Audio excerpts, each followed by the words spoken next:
All right, we are live. Hello, everybody, and welcome to The Scene Live.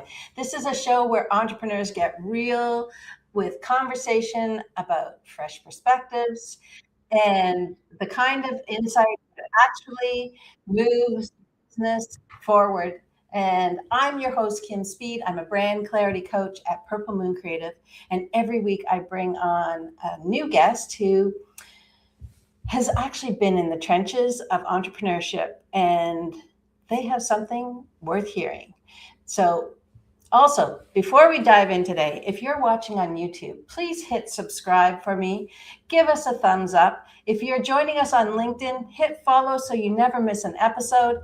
And whenever you're watching, drop a comment and say hello. I love to know who's in the room. But I have to get back to my guest today. We're going to have a great time.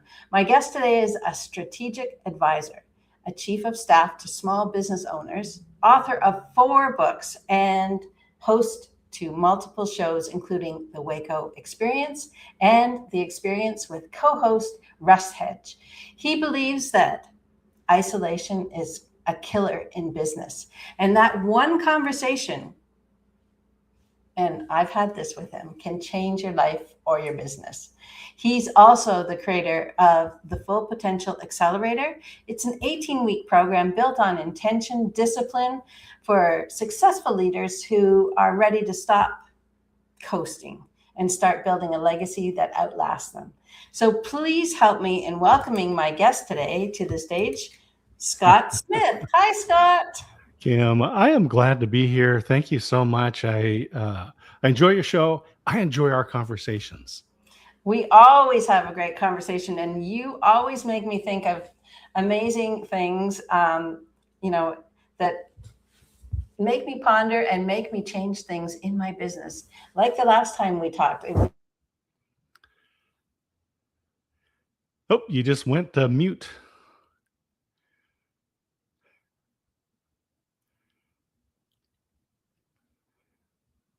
Hey, it's Joseph Gonzalez. Good to see you, Joe. There. And we're back.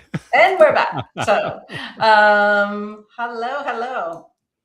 So, I love starting at the beginning, Scott, and tell me, for those who may not know you or your story, can you take us back to the beginning of how you started your entrepreneurial journey? Yeah, so I always knew that I wanted to go into business ever since I was in 6th grade. And, in junior high and high school, you know how you play things? I would actually play starting companies. And so that's where it started. So I had Smith Incorporated and Flames Unlimited. They weren't real, but they were things that I dreamed up. Went to after the Air Force, went back to college, graduated, got involved in banking, then small manufacturing, and then and huge manufacturing, accounting, agriculture, upholstered furniture. We sold to IKEA and Costco. I would never sell to Costco or IKEA ever again, but I did have those experiences. Yeah. The first I've sold to Amazon through Amazon for 4 or 5 different companies right now. And the first one was back in 2010. And I will tell you that things have changed since those days. When we first started selling, and they actually approached us and said, please, would you sell your stuff through Amazon?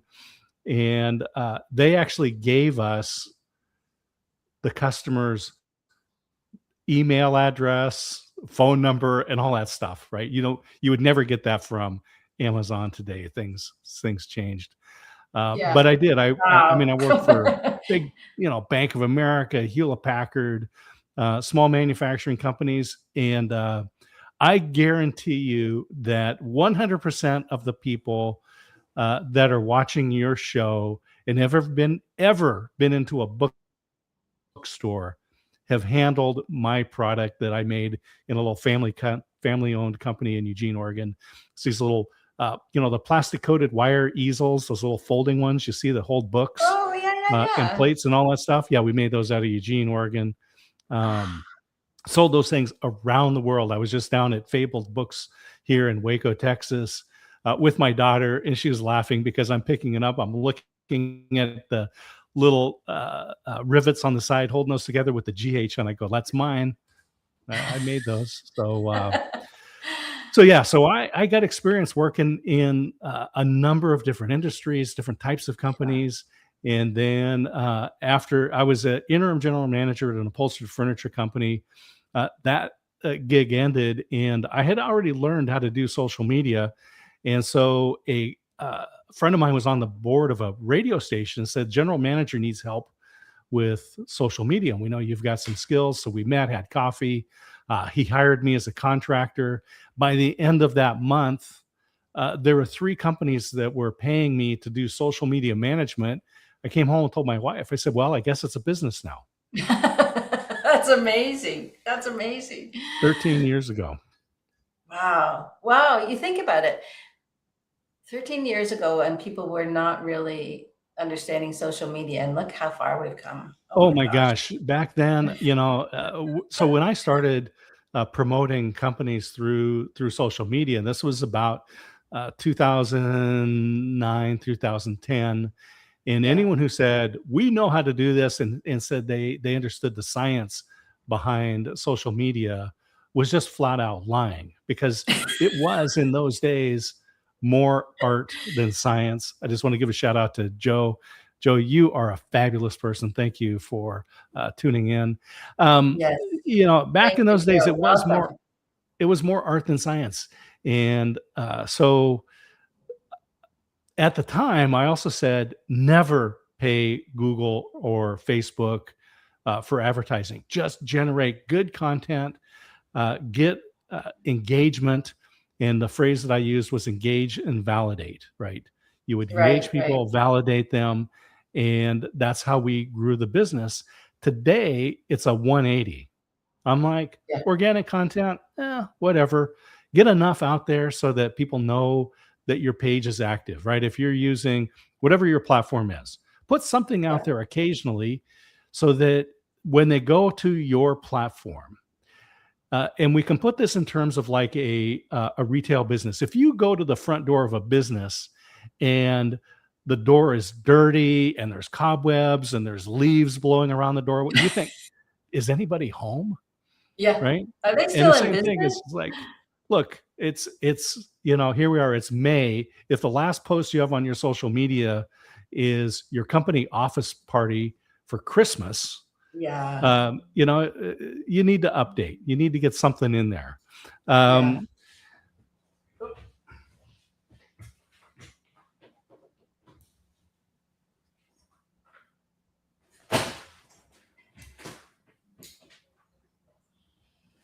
I just realized I forgot to put the battery into my computer, the wire Oh. to charge it. It was And we're going back. like time out, 5, 4, 3. Anyway, we're back. You know, No um, worries, no worries. We so the so want to the keep you in power. yeah, so put enough content out there, right, so that people know you're there. And there's a whole strategy behind what you do. But today, we know that if you get maybe 2%, maybe 1% of the people who follow you to see your content, and there are people Yeah, who already like you, already know you, already, they're following you for a reason. And so it's the old singing, preaching to the choir. I mean, they're already there. How do you reach new people? And yeah, it's get this engaging content and the manage the algorithms. I'll just tell you, buy it, right? yeah, um there's groups out there that say, "Oh, we'll do a TED talk, we'll help you get on the TEDx stage, and we'll make sure that your video is seen by so many thousands, tens of thousands of people. Oh, and we're only going to charge you these thousands of dollars for that service." Well, yeah. I know that video views on YouTube are between 1 and 2 cents each. So if I want to get 100 views on my Wow. video, then I'll put $1 or $2 to it. Yes, that makes so much sense. And somebody else, it's just funny that you mentioned that, because somebody else I was recently talking to said something about that, and it really shocked me because, like, I come from advertising background where when it was the big brands were the ones that put the money into it. And, the budgets we had were huge, but you don't need that anymore. And what you can do, even as a solopreneur, Yeah. the budget, you don't need huge budgets to still make a pretty decent reach. Oh, so the world has changed, right? And Yeah. I often say that this is absolutely the best time ever to be alive, because the barrier to entry is simply your willingness to participate. So when I was in high school, I took a mass media class, and the teacher was Mrs. Burrell Smith. One of the things we said, and just to give you an idea, this was like 1978, 1979. So people can gauge where I'm at. So we're talking, almost 45 years ago. So we're looking at what did it cost to produce a commercial for television. And in 1979 dollars, it was $250,000 to produce a video, or a commercial. That didn't include airtime, right? That's Yes. just to produce it. And Yeah. today, you could film that same commercial for less than $10,000. Absolutely, is probably better quality, better production quality, better everything, for a fraction of that, right? Yes. Now the airtime and whatever to get it out there, but the deal is that again, it's only your willingness to participate. It's so true, because I remember, like, one of the companies I worked at, we had 4 floors of a building of people that, bought media, placed media, did the creative, did the production, did the account services. That all had to be, done to produce anything that went even on a billboard that you drive by. Like, and now, you can do so much of that online, with like maybe one contractor or 2 contractors, like, Oh, the absolutely. guy that So puts it, puts look the at these stuff things like up. blip of billboards, right? You can do digital billboards. You can go into Canva or whatever your favorite creative program Yeah. is, put in whatever the specs are, put your message up there, upload it, and get it on billboards across the country or wherever your target market is. One of my favorite ones right now is, and we'll talk about some of these hacks that are out there, right? Yeah. Like people who are like, I'm a best-selling author. I'm a best-selling author, and I've done it a couple of times, and I don't put it in my profile at all, and I'll tell you why. But here's the deal: you watch people, and they're at Times Square, and they're like, "Look, it's me on Yeah. Times Square, and there's my book." And you know what that is?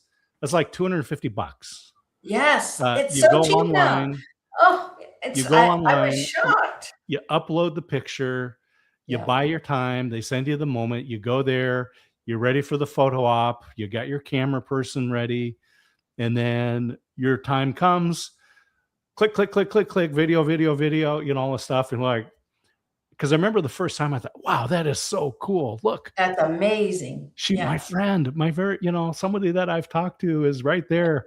And then I found out, oh, it's $250, right? Yeah. Not to minimize the impact, but Yeah. to be a best-selling author. So the first book that I published in 2018 was a #1 bestseller, Mhm. for a moment, and I Yeah. screenshotted it. Right, #1 bestseller. I had one of those In for a like second too. books published by left-handed authors on a Friday from Oregon, and 6 people bought my book, and it was a #1 bestseller. And I Yeah. screenshot it and I put it up, and I thought it was so cool for that moment. And then I've done it since then, but um, it doesn't. I mean, if I was like a 6-week New York Times bestseller author, now there's some meaning That's to amazing. that, Yeah, that's right? amazing.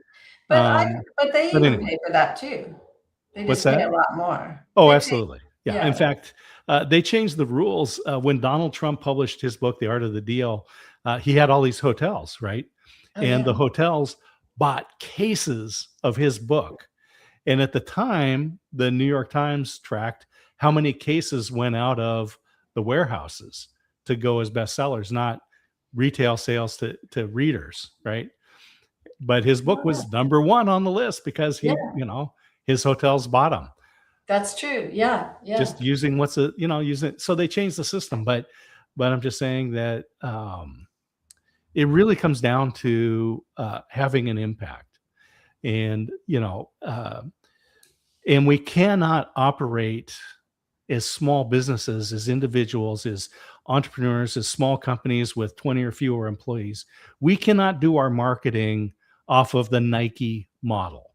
It does yeah. not work. No. We can't do it like Coca-Cola. We can't do it like any of the large companies out there. So But we it don't does have not to scale either. down. But we don't have to do it that way. No. Yeah. And in fact, when you look at most businesses, you go, unless you're selling a course that is fully automated or some sort of a digital product like that, Mhm. you cannot handle tens of thousands of customers. You can't handle thousands. You can't handle dozens of customers. You can only handle a handful.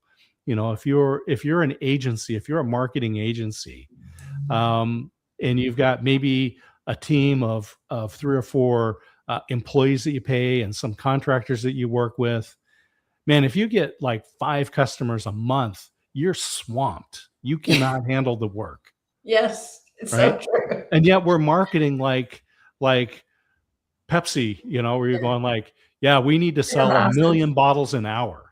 Yeah, it's crazy. But it's hard to sort of do that switch if you've come from a corporate job.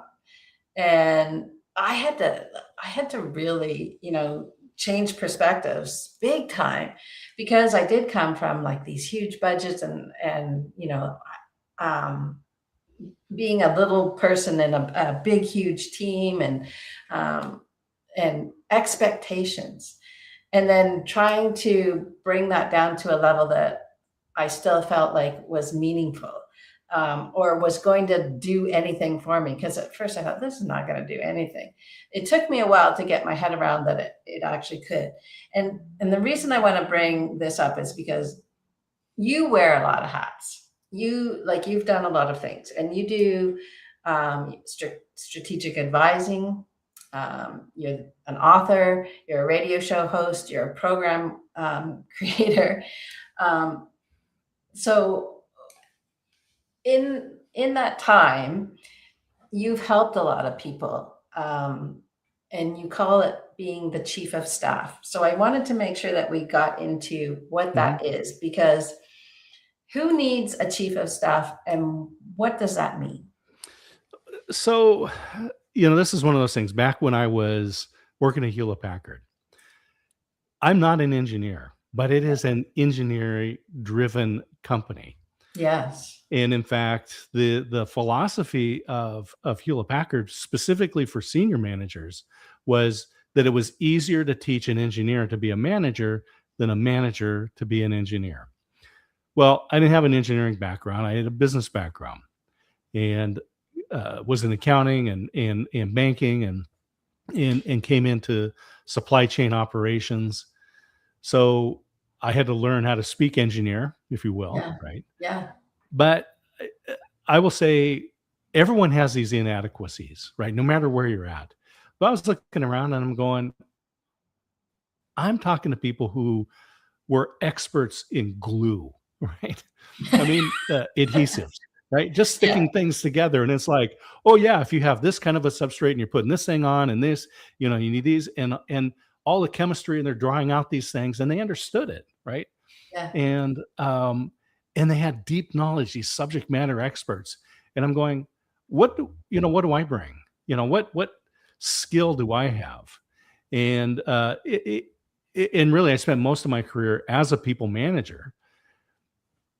Turns out that's a defined skill, right? Being able to oversee and manage people and motivate them and keep them going, and be compliant with all the laws, regulations, and ethics of the company. And what I really saw was, um, to be successful in that role, I needed to be a generalist.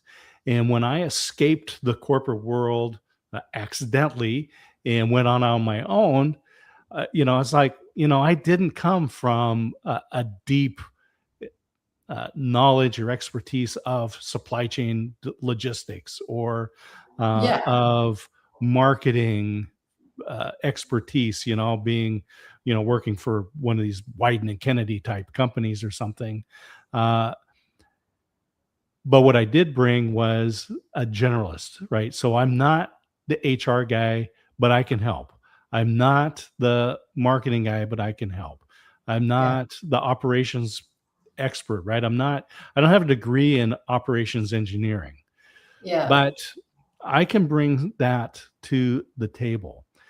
And so when you look at it, the chief of staff really is that go-to person that asks the questions, that organizes the information, that can see the bigger picture, right? Yeah. So, And and I this love is too what this is what David here happened. said, because he mentions communication is everything. You were a great communicator. You were, you could talk the language of the different people. You weren't necessarily the expert, but you could, it's almost like a translator. It's funny that you say that because it's absolutely true. Um, because you're looking at these different things, and the owner of the company may have been a great subject matter expert and fell into this role of running the company, and they have the technical expertise. But when it comes to the marketing, they don't know what questions to ask. When it comes to the operations, Yes. they're not thinking about the logical flow, right, where things No, go. no. But even explaining the topic. So I was running a company, I was CEO for a small company, and I always laugh because we were pitching it as a startup, actually going into the Shark Tank type deal, asking for an investment of $800,000. And it was, how do you explain soil microbiology to people so that they understand it? Because I am not a microbiologist. I don't have a degree in Yeah. chemistry, in biology. And so I would go in and explain to people that the soil is the habitat for your plants, and you want a habitat that encourages the plants you want and discourages the plants you don't want. We can talk about what the technical things are on that, but I explained it. Then I go, let's say I have an acre of ground and I want to encourage young families with their children to come and be a part of that environment. So what I do is, on that 1 acre of ground, I put in pavement and bowls and ramps and jumps and rails. And I go, now, where's all the young parents with their little toddlers? Yeah. Well, that is an environment that is repulsive to Yeah. them, but very attractive to teenage boys with skateboards, Yes. right? However, if I put in shade trees and benches and teeter totters and swings, um, guess what? Those teenage boys, that is repulsive to them, but Yeah. very attractive to young parents, right? And they've got their little kids and their toddlers, and they're there and they're having fun, right? Yeah. So that's how I could explain the soil, right? We can go into all the technical parts of the microbiology, but people are like, oh, now I understand it. So Yes. absolutely, how do you translate something complicated into something that us mortals can understand? Yes, exactly.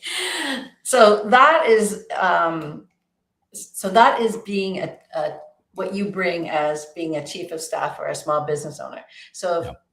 a small business owner is looking to, expand or organize or have better systems, then you can come in and figure, listen to what they say and then be able to translate it to the different people, whether it's, partners, vendors, etc. Um, so I love that. But I also want to talk about another thing that's really interesting with a small business and some of these things that come up as small business owners. Um, you talk about the whole isolation is a killer in Hmm. business. And as small business owners, and think about how it's changed too. A lot of times, there's not even an office. We work remotely from our homes. Like even if it's a team, we don't have to be in the same place. So I think that's becoming an even bigger problem. Because you used to, you know, even if you hated driving in the traffic and having to get to work, there was people there every day, and it was like a social, Mhm. um, and there was camaraderie, and there was people working things out together. Now we have to do this type of thing, which is great. Yeah. It's fantastic, and thank goodness we have this. But tell me more about what you think about that statement, isolation. Yeah. Um, So a couple things. One of them is in 2016. So it's hard to believe it was 10 years ago. I wow. gave a talk at the Social Media Summit in Dublin, Ireland, put on by Samantha Kelly. And the topic, so it's a social media summit. I mean, you got deep expertise from people, Facebook Yeah. ads and uh, Snapchat for business and these different items, right? Deep knowledge. Steve Dotto there talking about YouTube. Yeah. So I thought, well, I'm going to go broad. So I talked about my talk was the psychology and physiology of relationships. And I took the academic research and proved that the relationships that we create digitally, just like this, Kim and I here on screen, that the relationship that we create digitally can be just as strong as which we create face to face. 2016. March of 2016. March of 2020, 4 years later, almost to the day, we went into a global laboratory that proved that to be true, right? With the COVID lockdowns. Yeah. And nobody could meet face to face, and we all had to do things. And COVID did a couple of things. One, to me, it really just accelerated what was already happening. People were already working remotely, but now it accelerated it, right? Yeah. It Yeah. spotlighted some things. Isolation and loneliness have been issues for years, for decades, probably all of human history. But it spotlighted it, highlighted it in a way that brought it to our attention. Hmm. And even when we were driving into the office and being with people, um, and we can talk about some efficiencies there, but still people were lonely, right? They're working in their cubicle, they're working in their little office, they're working in their desk.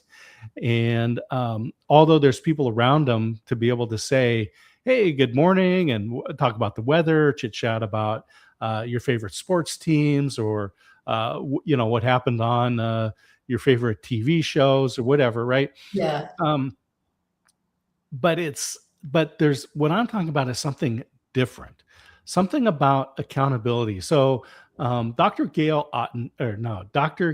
Matthews from Dominican University in California did some research and published stuff about goals, right? And we love James Cleary and his book Yeah. Atomic Habits, right? Right. James Clear, Atomic Habits. And he said, we don't rise to the level of our goals, we fall to the level of our systems. So Dr. Matthews' research really found four things. One of them is that it seems weird, but if you want to succeed and you want to meet your goals, have goals.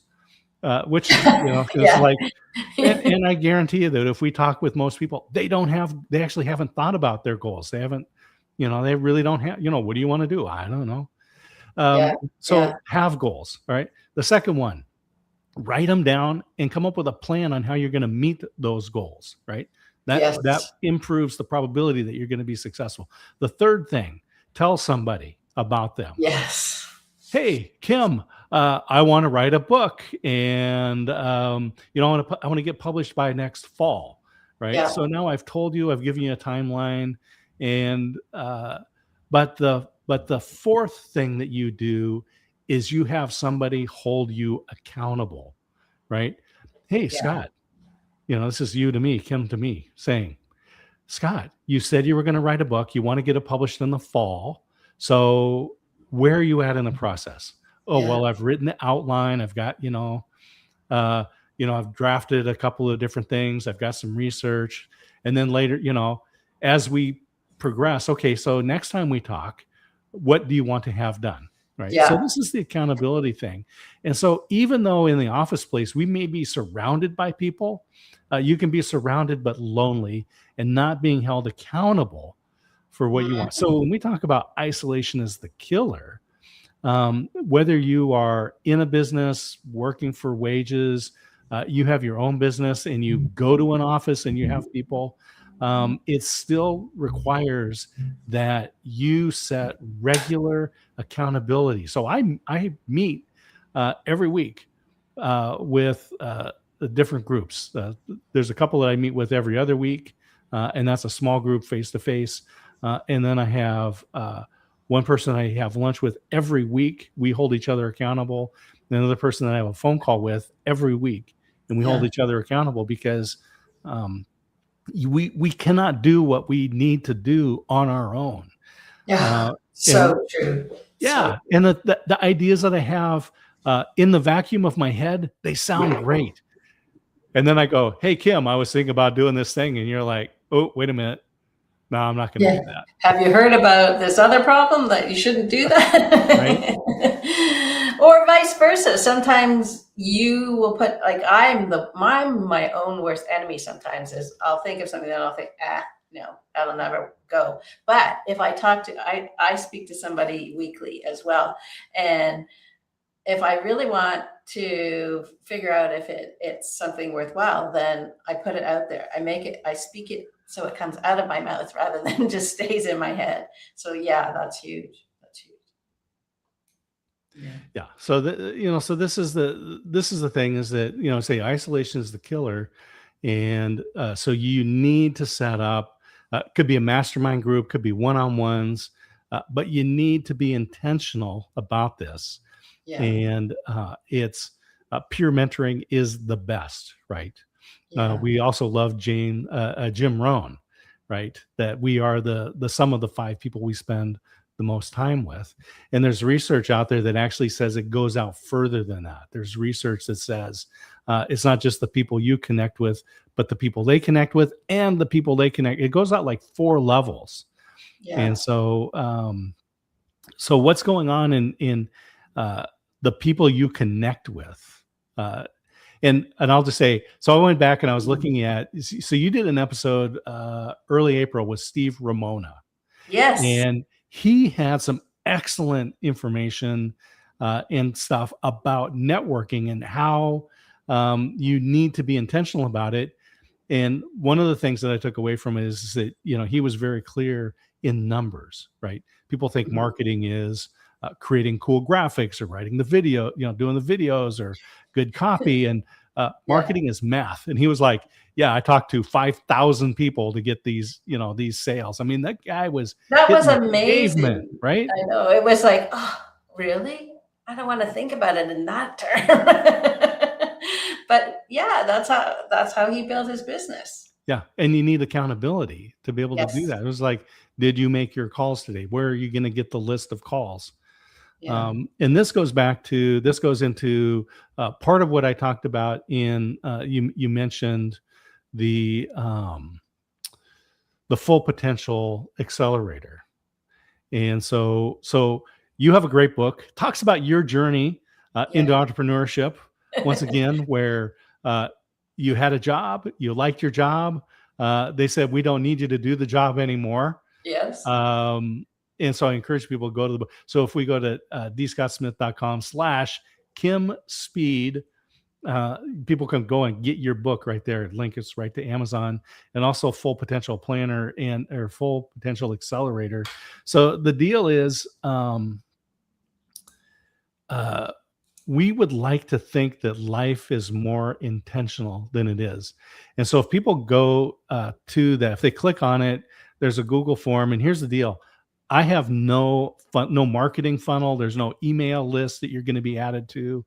This is either it works for you or it doesn't. But I give everybody 4 things if they sign up for it. They get a copy of my book on business networking, which we talk about the brain science about how you connect. I give you the 7-step process down to actually what you say at networking events. And it really is parallel with what we heard from Steve Ramona. And then the second half of the book talks about your network and who should be in it and who should be out of it, and what your contact frequency is for the 5 roles of the people that are in your active network. So everyone gets a full copy of that book. They get the companion to the independent planner. So I created the independent planner, Awesome. which Awesome. is helps you not only set your goals, but it gives you a path to track them using brain science again. When we are writing it down.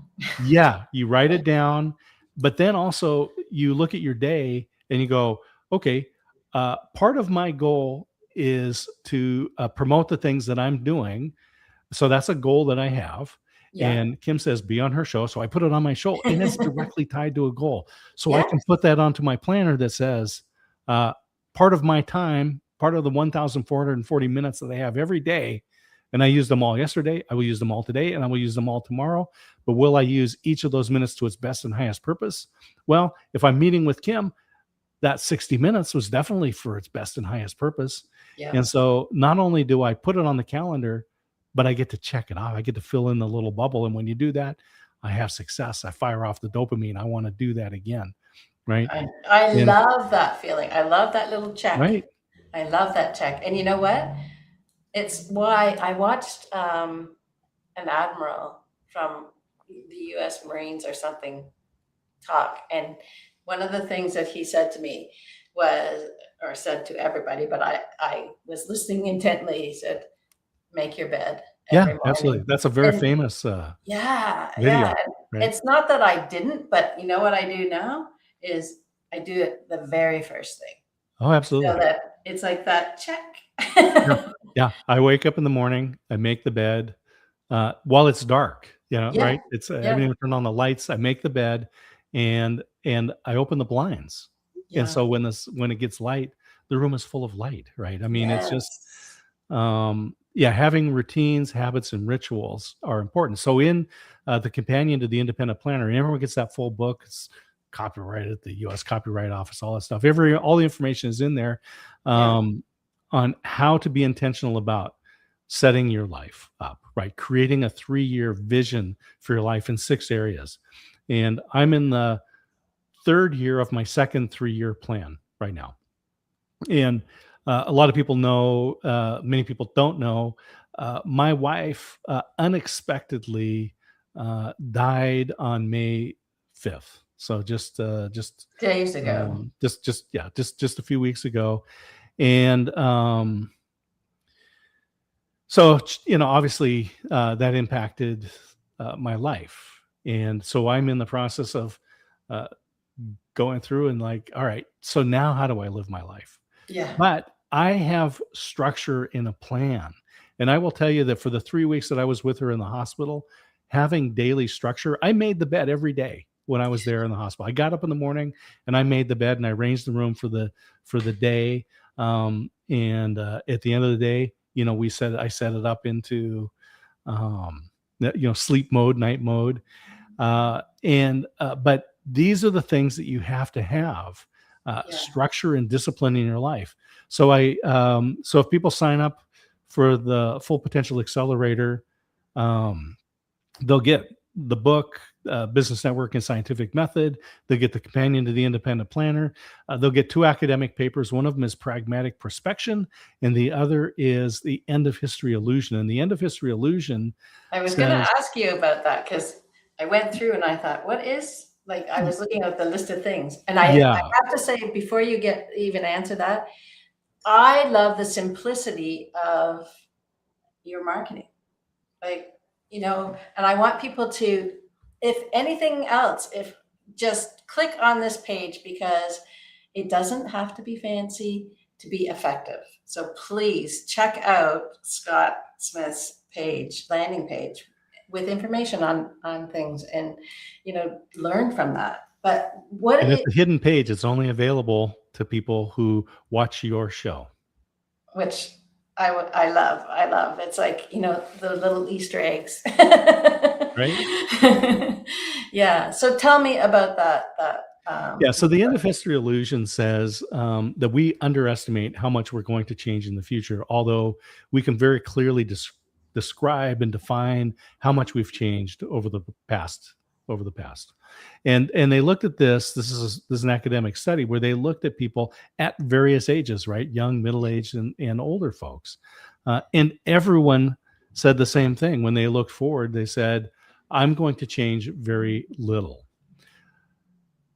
And then, but they would say, but up to this point, so if it was the 10 years or 3 years, I am going to change very little, but then they say I would change very much, which means that 3 years ago, they would have said, I'm going to change a little, but they changed a lot. 3 years before that, I'm going to change a little, but they changed a lot. That tells me that the change that we've undergone over the last 3, 5, 10 years has been unintentional. Everyone is going through unintentional change. And here's how we can test this. We can test this ourselves. Right? You go out and you talk to somebody. So we've got David Jones here and Joseph Gonzalez and Leslie Flowers. And we could go out and we say, Leslie, tell us about what you're doing. What are you involved in today? What are you going to be working on? Yeah. And she'll tell us. And then we'll go back and we'll say, how did you get involved in this? And invariably, people's conversation will start with something like, well, it's a really interesting story, meaning it was unintentional, right? Well, exactly. My whole business, I call it the accidental entrepreneur. I would have never, ever imagined that I would run my own business, ever. No. Right? Like, yeah. And now look at me. So that means that today, right, on May 26, 2026, if I continue doing what I'm doing, right, then I will continue getting what I've gotten, right? Right. You do what you've always done, you'll get what you always got. That is to say, the next 3 years of my life will be unintentional. And I choose different, right? I choose to be intentional about this. When my business started 13 years ago, I started doing social media management and some website stuff, right? I mean, I started with the radio station, and so it's Facebook posts, it's Twitter, it's running contests, right? Setting up the landing page for a contest. Yeah. So but it was complicated back then. What's that? It was complicated back then. Oh yeah, right. We go back and you set up, and it was like enter here, and they'd have this random generator, and it would pull people, and we'd get their names and send them, hey, you just won tickets to the radio or to this concert and things like that, right? Yeah. But I looked at it and I said 13 years ago that I do not want to be doing social media management as a business for my career for the rest of my life. And so I mapped it out and I said, I will do social media management, and then I will start doing digital marketing, which was primarily doing digital ads, right? So running Google and Meta ads. And so I transitioned into paid advertising.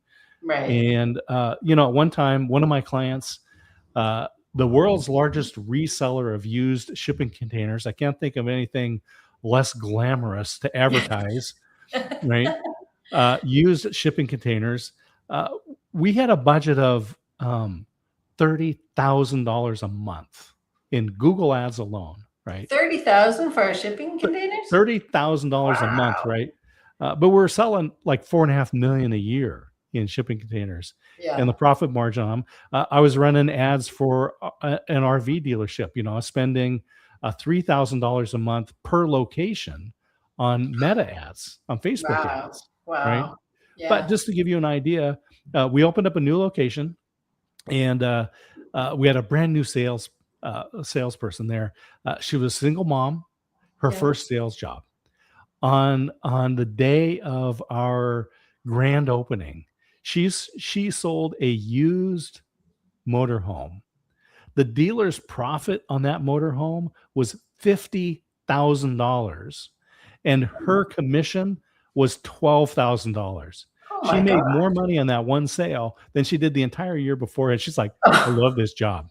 Right? Single mom. So that's awesome, right? So I said, I'm going to be, so I'll do digital ads, and Yeah. then then I will transition into consulting, right? This is the chief of staff side of the business, Right. and Okay. then get into coaching, and that's really where we come up with, this This is 4-month the course, the accelerator. 18-week course, the accelerator, right? Where what I'm doing is I'm taking these concepts that I learned and the books that I've written, the broadcasts, the different shows, the different things that I've observed, and we're pulling them together, and we're saying, look, I do not want you to live a life of unintentionality. I want you to choose what you're doing. And I've been living this for 13 years, and I'm transitioning. Last year, around the summertime, we ended my last legacy social media management, Oh, where I was wow. posting for that, right? Yeah. So, this is a feathering process, right? But we choose to be intentional about where we're going. And so that's what the process is. And then the last academic paper, so you get the 2 books, and then you get the 2 academic papers. So the End of History Illusion, and then Pragmatic Perspection. And this is Dr. Gail Ottingen from New York University, Munich Universities. And what she talks about is how damaging positive thinking can be to your future. Positive thinking. Yeah. Wow. Yeah. Where positive thinking will actually limit your success, right? So here's the brain science that goes around it. We use the same part of our brain, the hippocampus, for memories as we do for thinking about things into the future, right? Okay. And in fact, I've got a book in process called The Reluctant Time Traveler, because we can we think the past, we remember the past, and so we can kind of time travel back into the past. Right. And then we also can time travel into the future. You go, well, what's it going to be like when I'm in the conversation with Kim on her show and we're talking about the book, right? So before it ever happened, I had an image. I traveled into the future, right? Yeah. Okay. So here's the problem with that. When we use positive thinking, it's as if it happened, right? So they took college students that were graduating and said, imagine you've been hired and you got that fabulous, the dream job. You've been in school for 4 years plus, and you've interviewed and they've hired you and you've got the great job. All right. And then they took students, another group, and they said, practice pragmatic perspection. So here's what happened.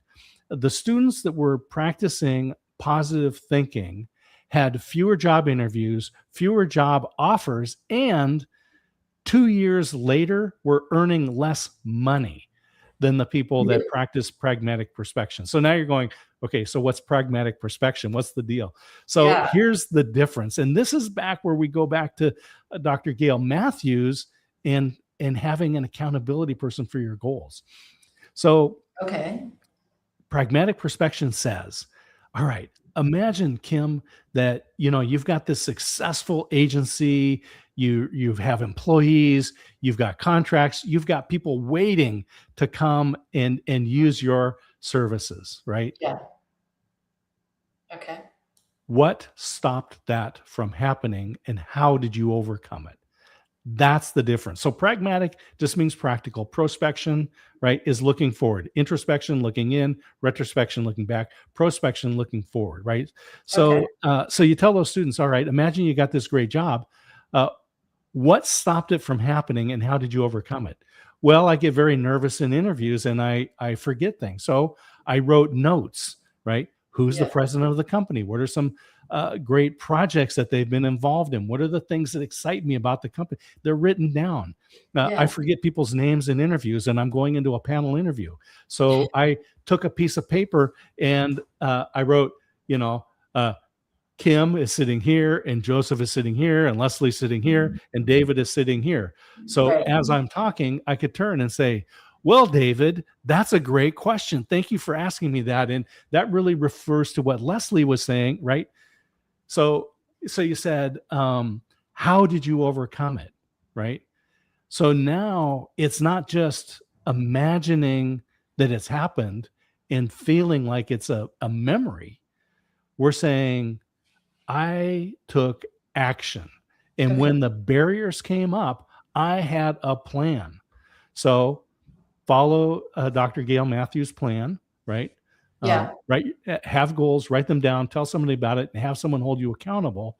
And then when you're thinking out into the future, go, great, here's what happened, and here's what I did to overcome it. And that's why we go through the whole process in the independent planner, where we actually go through the process of setting up, and all of this is in the download, right? Where you set up your dream. It's too, it's like, I want to publish a book. That's too big to be a goal, but it is a dream. And Right. why is it important that you want to do that? And what are the steps to do it? Now, what are the goals to do it? And now, what are your habits that will help you? And what are the habits that get in the way? As you Right. said, oh, I'm going to write, I'm going to write every 30 minutes every morning when I get up. But your habit is to sleep till the last possible moment and rush into your day. Yeah. So you can either change the habit, probably not, or you can adjust and go, you know what, maybe I'm going to write at lunchtime, or I'm going to do it in the evening, Yeah. But That's so funny too, because yeah, when I wrote my book, you know how I got it done? Because I didn't think I could do it. So I didn't have the positive thought. I thought, what am I thinking? But I had somebody coaching me, and they made me go out to the people that I wanted to interview in my research. And they made me introduce myself as the upcoming author of my book. And it's like this switch, like, well, now I have to actually do it, because I can't, I have accountability. yeah, But that is more, it's not the positive thinking, it's the goal. And what are you doing? right. Just like you said, what are you doing to get there? What are you doing to get to your goal? So I love that. Absolutely. And it puts part of the Stoic philosophy into it, right? That says, I'm an author, and authors interview people, right? Yeah. And what kind of an author am I if I don't interview people? Right? Yes. And so, I get up in the morning, and I have my morning routine, and it includes walking for an hour. And you just go like, yeah, I'm a person who walks every day for an hour, Yeah. right? And there's a lot of opportunity inside the as I say, the vacuum of my brain for things to go on during that time. But I go, but if I don't do it, what kind of person am I? I'm the kind of person that doesn't walk in the morning. I don't want to be that person, right? Yeah. So let's talk about the people that you actually bring into your program.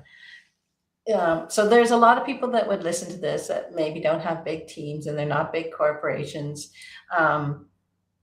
Are these types of people a good fit for this type of program? So I will say that the Full Potential Accelerator, for the most part, people should just get the 2 books, the 2 articles, and start that process, right?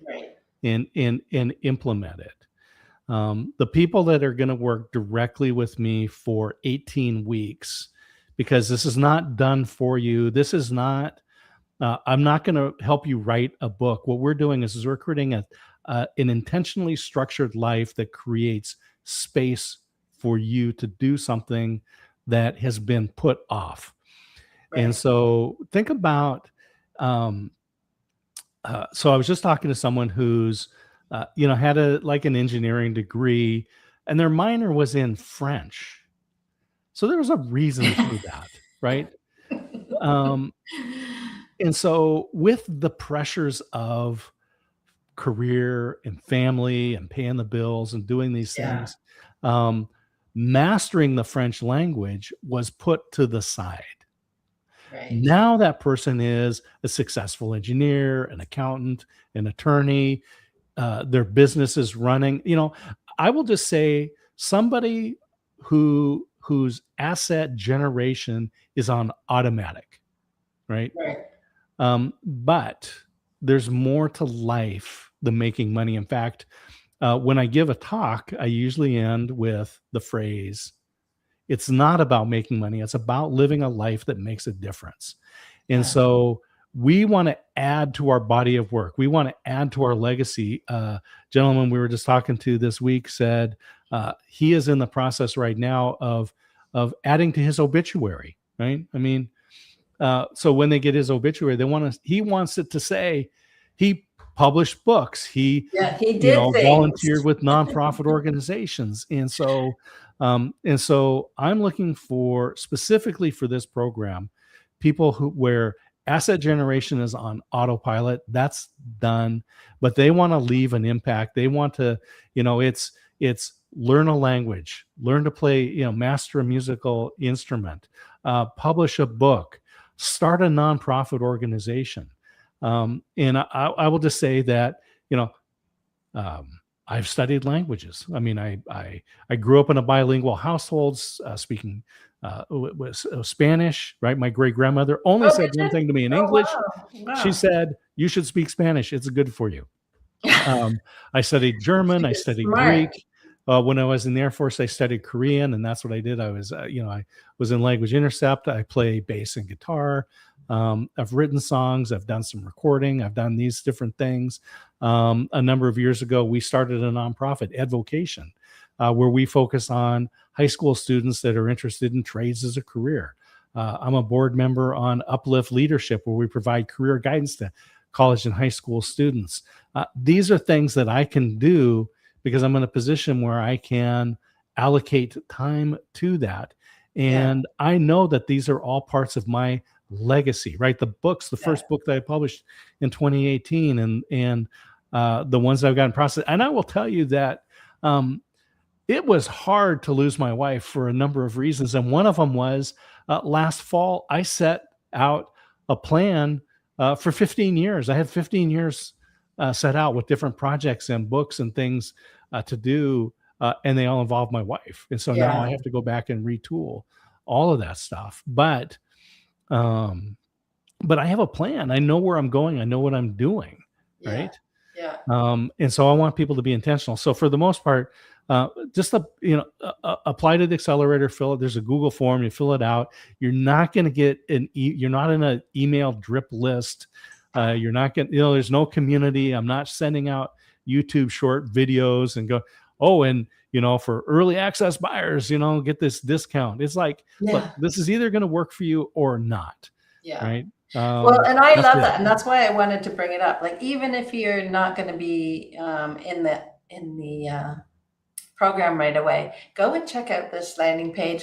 Yep. Look at what Scott has been doing. He speaks with people, he builds relationships, he builds a simple landing page, and he's just authentic to who he is. And buy Kim's book. So the link's right there. Yes, it's easy. You don't have to search. Just click, add to cart, have a sent to you.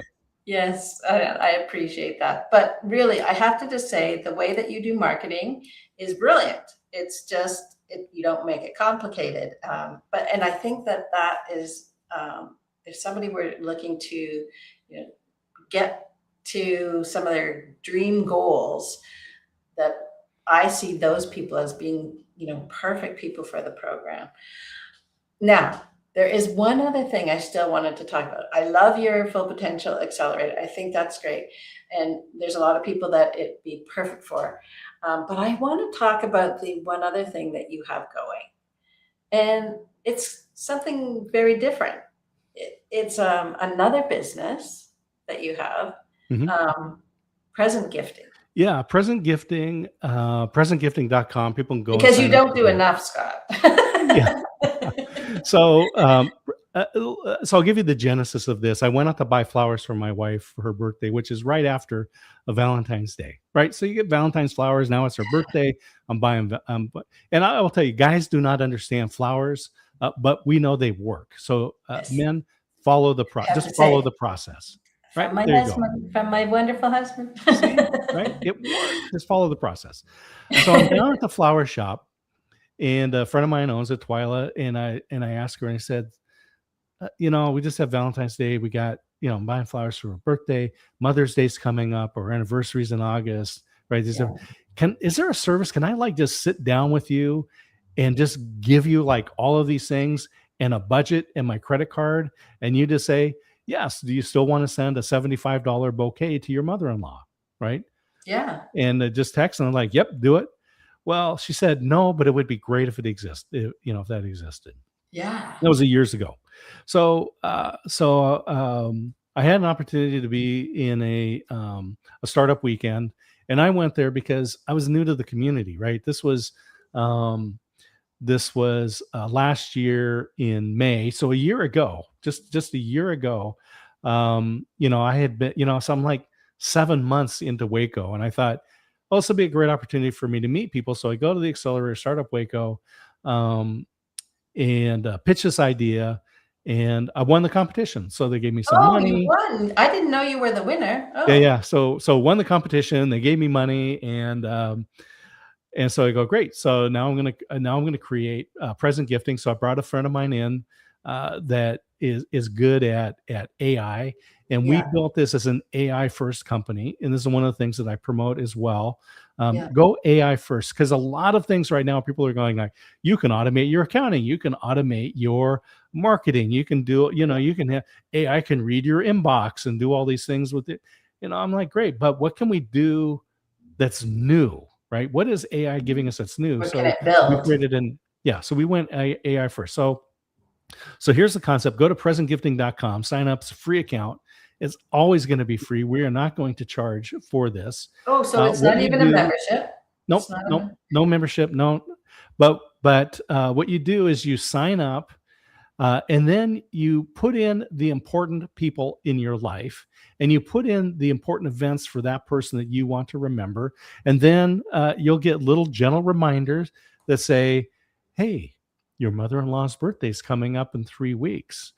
And if I've loaded up her address, then it's right there. So now I can just like, oh, I'll just buy the card, write it. I got the address because it came in the notification, right? I love that. Or maybe it's someone that you just like, I don't send them a gift. They're just a friend. But think of this. Maybe you have a friend that they just had a child, right? Yeah. And so you put a reminder out for 11 months from now that says, so smart. Hey, I just want to be the first person, right? So you get the reminder and it says, hey, Joe and Priscilla's baby is going to be a year old in a month, right? Yeah.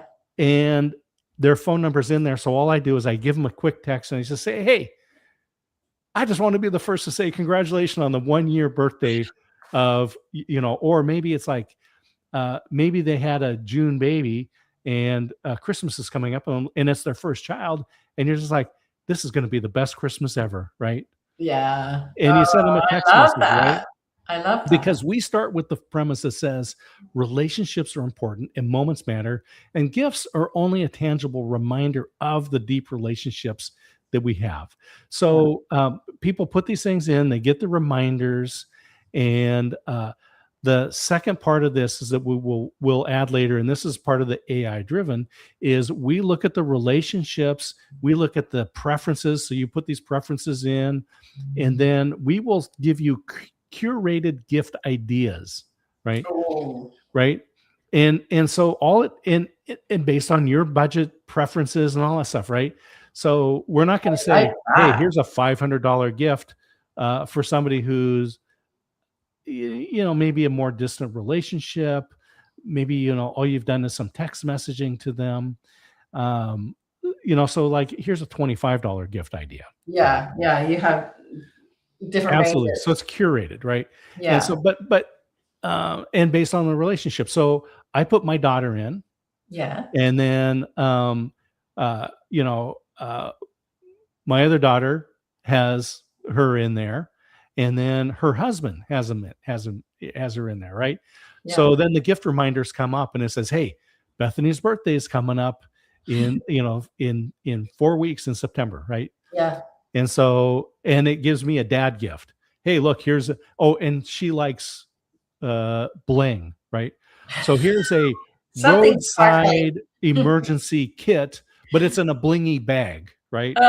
Perfect. Right. But Dad's still taking care of her. Then the sister, right, who has a limited budget, it's like, here's a scented candle, right? Scented Yeah. candle, right? That's a great sister gift, right? Yeah. Then Samuel, her husband, he gets a reminder, says, "Hey, your wife's birthday is coming up. How about maybe a romantic getaway type gift or Yeah. something, right? Nice. Yeah. Here's some flowers, here's some, something more romantic, right? Yeah. Not Something. appropriate for dad to send Yes. uh, chocolates, right, in a heart box for that, but Yes. perfectly reasonable for that, right? So, presentgifting.com is it is a way to maintain those relationships because we could put these in Google Calendar and I can get the reminder, but we don't, right? Yeah. Yeah. So you can go in and you can audibly get interviewed, right? Right. Right. And just go, oh, so I've got my daughter. Oh yeah, and she's married to Samuel, and and they were married in September, and right. Oh, and yeah, they've got 2 dogs or what. I mean, I can verbalize these things, Yeah. Yeah. Yeah. and thank you, Lynn. Yeah. Um, Yeah. oh my gosh, 36 years lost my. Oh wow, that's. Oh, Yeah, my heart is with you in that. yes. Yeah, and the pain, time does not heal, right? Time does not No. heal. No. No. But But we need to remember those relationships, right? These are the things that keep us strong. And again, isolation is a killer. We need to maintain those relationships. We want to do that, and we want to be the person who gives thoughtful gifts. Some people are excellent at finding just the right gift. We yes. want to use I the have a tools that friend are who's available. really good at it, and I feel like I suck compared to her. Exactly, right? I'm like, "How did you come up with that?" And I'm like, Yeah. I'm like the bachelor that shows up with the Doritos to the, potluck, and someone else has this beautiful 7-layer dip that's, looks like a football. I don't know, Yeah. Oh, and keep the bowl, right? Or right? And keep the bowl. yeah, I know. No, So I think present that's gifting. a great idea. But what I love about this, what I think is amazing, is that when you moved from Oregon to Waco, Texas, Yeah. you were both excited about the move, and but you didn't just move and then do nothing. You got involved in the community, and I have to say, your wife did too. Like she was pretty amazing Yeah, with so she you. was, fabulously involved, and, so the deal was is we came, to Texas, to celebrate our anniversary, 40th wedding anniversary. We came to watch the eclipse, and, we toured around Texas for 18 days. My wife asked me the question, it came up, money's no, just having those conversations. Money, no object. Where in the world would you want to live? It instantly, without hesitation, I told her very truthfully that wherever you are, I'll be happy. And then the Oh the my topic God. came up that said, well, what about moving to Waco? Sounds good. So that was April. And so I said, well, we're moving to Waco. How am I going to show up? Yeah. Right. So I do digital advertising, and I don't want to just show up and say I do digital ads, because I felt it was very similar to saying, I sell insurance. So I said, I'm going to start a radio show. Right. We're already on the air in a couple radio stations in Oregon. I had some connections. So I went out on the FCC website. I found a local radio station. I got on their website. It said 8:30 Saturday morning was open. Contact the station manager, which I did. So I had a proposal for the show. I had an audio sample. So I had the whole package, right? Yeah. Did my research on the market and said, this is how it's going to go. He said, great. We don't have anything like that. Well, let's do that. Because then when we showed up into Waco, if I said, like I said, if I said I sell insurance or I do digital Yeah. advertising, right, at a network event, people are like, oh my gosh, look at the time. I've got to go pick up the kids. But we showed up in So true. Waco, right? And I said, well, Scott, what do you do? And I go, well, I have a radio show. And people lean in and they're like, Yeah. Tell really? me more. Tell me about it, right? And so so then I give them a card. I was like, yeah, I've got the Waco experience, an American story.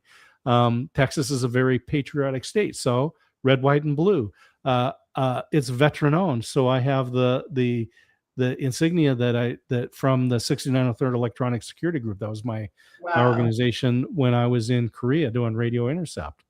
And so that, so I created that for this. And so when we came in here, I'm going around telling people, yeah, and I sell advertising on the radio show, but it also gives me opportunity to sell digital ads to businesses. Yeah. We were recommended to go to BNI, Business Networking International Group, by a friend of ours. And when we showed up, we come early, because my rule with networking events, come early and stay late, because that's the only reason you're there, is to connect with people, right? Yes. It's So we're the there relationship, early. right? My wife and I come in early. She sees this lady bringing in coffee and kolaches, which is a pastry, right? Yeah. So she offers to help, because that's what my wife did, right? Offer to help. Turns out that person was also the speaker at the event that morning. Oh, Inez Russell runs an organization that's been going for about 36 years, almost 37 years, called Friends for Life, providing seniors and people with disabilities services to help them live their best life as independently as possible. As Inez Russell was speaking, my wife, literally, this is June, right? We're here in April. May, we decided to move here. I said, I'm going to create a radio program. I got that all arranged. We show up in June. As Inez is talking about Friends for Life, my wife literally reached out, grabbed my arm, whispered to me, now I know my reason for coming to Waco. oh my gosh. That gives me chills. Oh my gosh. Because she helped so many people, your wife. She was driving people to their appointments. She nominated Inez as a Remarkable Woman of the Year. 4 months into living in Waco, my wife is on television with Inez as they were letting her know that she had won the Remarkable Woman of the Year. And I'm like, and at about the same time, I was interviewing our U.S. Congressman, spending 2 hours with him in his office on a Saturday afternoon, just talking about our community, about Waco. He grew up here. Not talking about politics, just talking about the community. It was like you guys were born there. I told people, we're 4 months in, and you would think we had been 10 years in this community. And I go, how is it that I'm interviewing a U.S. congressman in his office on a Saturday afternoon, and my wife is on television for a good thing, right? 4 months into living in the community. And I will tell you that my wife will say she felt drawn to Waco. I felt called to Waco. And that if over the 19 months from the time that we moved here until my wife got sick, in the 19 months, if any good happened, it was only by the hand of God. It made no sense that we moved to this community. 3 children, all living in Oregon. I was going to say you left all your wife's sister. family. Yep. My wife's sister and her husband living in Oregon. Her 93-year-old mother at the time is now 94, living in Oregon. We only knew one person in Waco at the time when we moved here. Actually, my wife didn't know her. I only know her. It made no sense for us to move here. If there was any good that happened, it was only by the hand of God. He called, we obeyed, he blessed. It's amazing. It's such an amazing story. I mean, it's a blip right now, and I'm sorry for what you had to go through, but I'm sure she loved it. So. Oh my gosh. Yeah. It was just such a blessing. And I'll just say, we never took our life for granted, right? Yeah. Every day we multiple times said, I love you. We would say, thank you for the small things. Thank you for turning off the kitchen light. Thank you for locking the front door. Thank you for washing the dishes. Right. And we would often remark, we get to live in this wonderful community, right? We get to see the Alico building every day, something that people who watch Fixer Upper on HGTV, millions of people have only seen on TV. We see it every day. I live on the Brazos River. I'm there every day. There are things that we experience. We've been to the Grand Canyon a couple of times. We had been to Manhattan. We,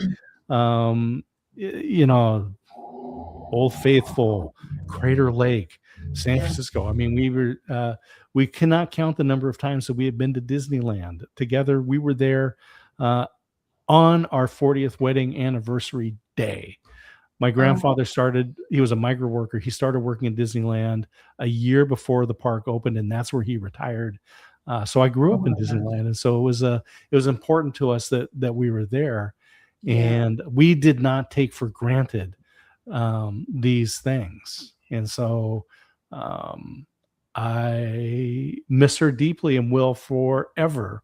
Yeah. But I am grateful that we had time together and that we optimized our time. We maximized our time. We enjoyed our time. Yeah. We didn't die. She did not die with regrets. Yeah. She loved life, it sounds like. Oh, absolutely. Yeah. Yeah. Yeah. And people. She I had loved people. so in the video, I used the part of the audio from a interview I did with her in January. And I'm glad I did this interview where she said the same things when she was in the hospital on her deathbed in hospice. She talked about just putting her arms out, doing a trust fall back into God's arms, and that she wants to be a person who embraced life, and and death was just her last act of living. Yeah. Oh, I wish I had known her. I wish I had known her, but I have to say, Scott, thank you so much for coming on. You shared so much. Um, you've shared so much with me previously, and I feel like I've gotten even more out of today. And I hope that all of my guests, that you've had a great time listening to Scott. Please check out his landing page where you can find out about his accelerated program and present gifting. And just if you're looking to connect with him, Scott is also on LinkedIn.